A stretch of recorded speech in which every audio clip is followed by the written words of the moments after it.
Now, gaano ba kalayo ang masasabi nating long run? Sa pagbabasa-basa ko, wala siyang strict rule na talaga ito, dapat ganito yung long run.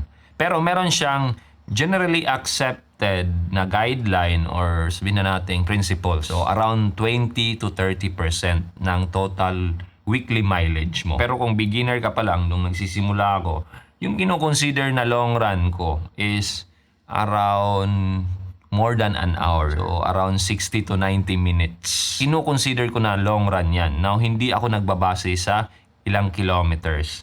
Kasi pag beginner tayo, ang dapat nating bigyan ng importansya or maging biggest factor is time on feet.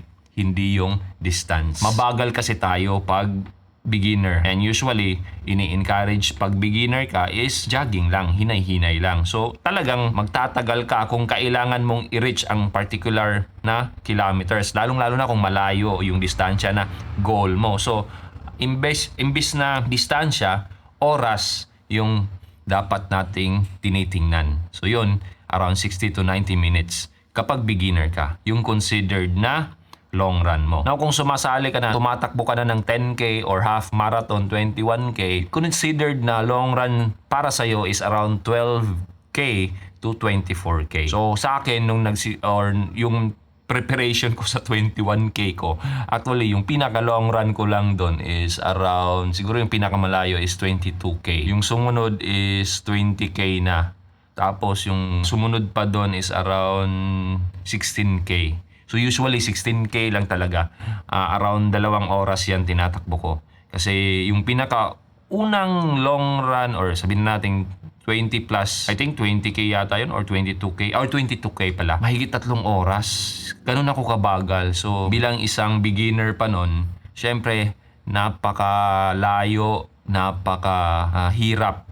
Saka naramdaman ko nun napakabigat na ng tuhod ko. Saka yung pacing ko pa is around siguro nagsimula ako ng around 8 tapos naging 9.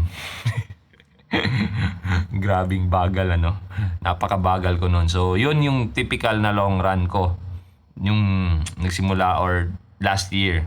Ngayon, pinakamalayo ko pang natakbo is around siguro mga 26K. Actually ako kasi wala akong plano pa para sumali ng isang full marathon. Siguro 21K lang yung max ko ngayong taon. So wala akong naiisip pa na rason para tumakbo ng napakalayo ng 30K or ng 32K or ng 42K. So wala sa mga training ko, wala akong inisip na gano'n. Kasi I'm building my body na maka-adapt muna.